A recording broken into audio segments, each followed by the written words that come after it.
Hi, everyone. Welcome back to the C Morning Show. We're almost at the halfway point of our program, which is leading us to our morning discussion. And it's about a topic that I myself am not even familiar with. It's called absence seizure, and it is a sudden and brief loss of consciousness that usually lasts less than 15 seconds. Now, this condition is most commonly experienced by children between the ages of 4 and 14. There you go, Alan. Never heard of this. Yes, I never heard of this. So although it only lasts for a short time, like 10 to 15 seconds, absence seizures can occur repeatedly throughout the day. In some cases, even individuals with absence seizures may experience seizures as many as 10 times a day or even hundreds of times. Indeed, scary stuff. Now, unfortunately, this condition is often not immediately recognized, probably because the symptoms are only characterized by either a blank stare or a vacant look. So how can we tell if our kid is just bored or daydreaming or if they're having an absence seizure?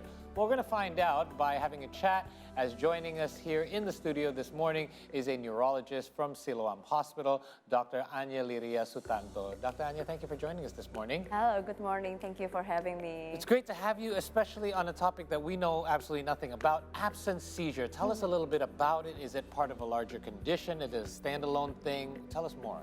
Okay, thank you.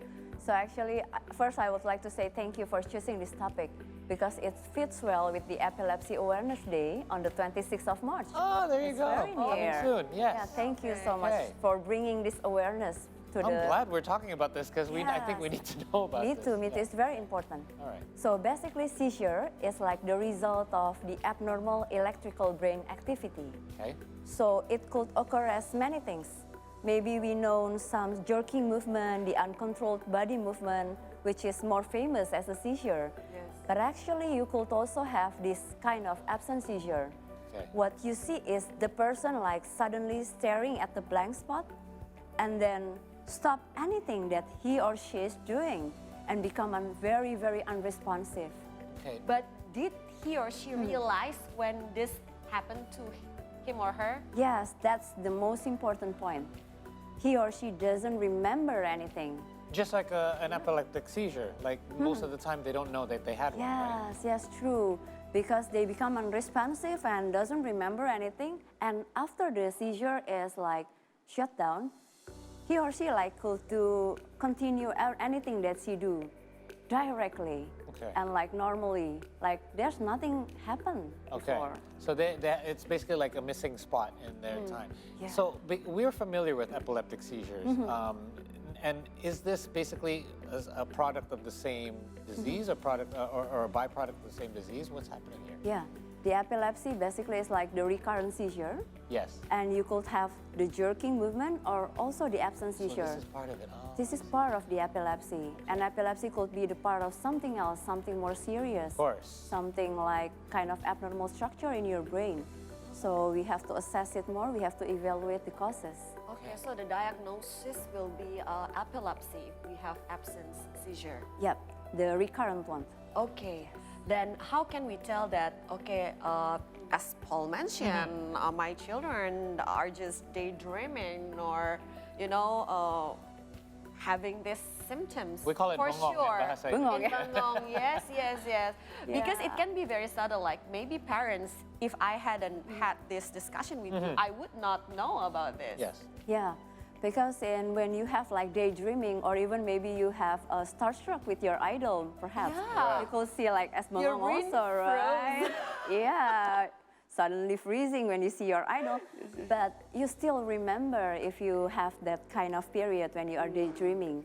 Sometimes you become like more or less responsive to your surrounding area, but you still remember that you have this kind of blank episode. But in these absence seizures, you know nothing about it. You feel nothing, you remember nothing, as if there's nothing happened to you, as if everything is going normal. Okay, the one that we can physically see in the more common epileptic seizures can happen pretty much at any age, right? Well, why is this particular absence seizure happening between the ages of 4 and 14? Do we know? Okay, so the absence seizure actually could happen in any age. Okay.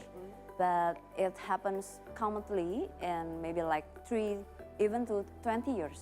Okay. So we have what we call childhood absence epilepsy and juvenile absence epilepsy, CAE and JAE. In this period of age, we have immature brain development. That's why, because the absence seizures basic is the genetic problems. So it's very strongly related to the development of the brain.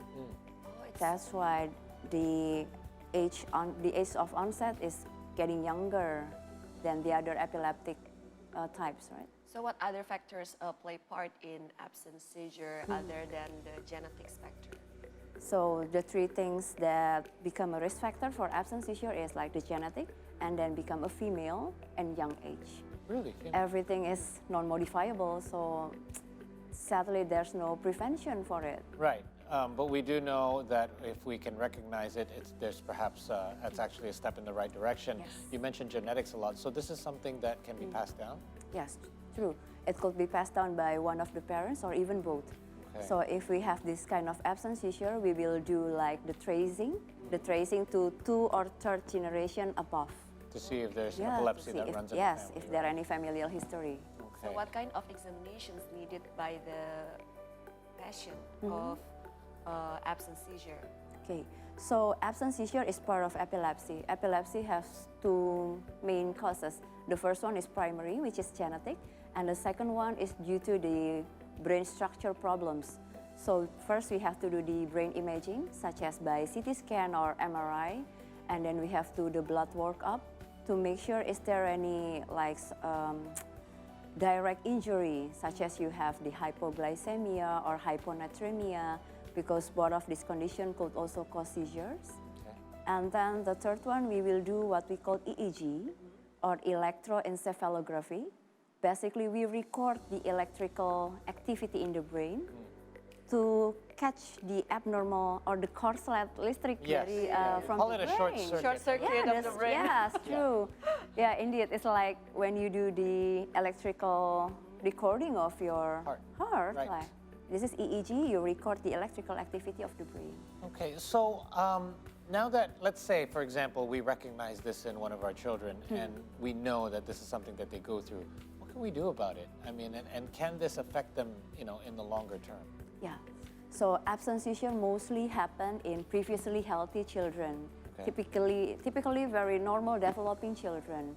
But after you notice even one episode of absence seizures or any kind of seizures, we should go to the doctor immediately. Because first unprovoked seizure is very important. It's different from the febrile seizures, which is commonly more normal. How so? Because in febrile seizures, the pathophysiology is because of the very high temperature of your body that your body could not stand anymore. Right. And then you have like the temporary disrupted electrical activity. But in absence seizures, you have a very episodic, but actually it is permanent. It is permanent disruption, so you have to check, is there any serious causes, or is it purely genetic, or is it like sign of something more serious illness? We have to check it first, we have to find the causes, and then we have to properly treat it. Okay, so early detection is really important. Yes, agree. So I would like to know how this absence seizure affect the children. Will it affect their academic performance or daily activities?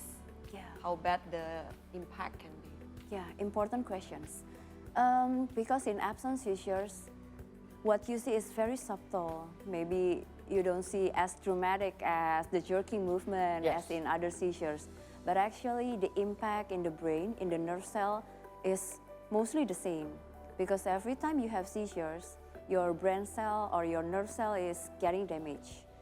If it's damaged in a very wide part and in very functional part, the children could experience the memory problems and then attention deficit or loss of ability to concentrate and so many more.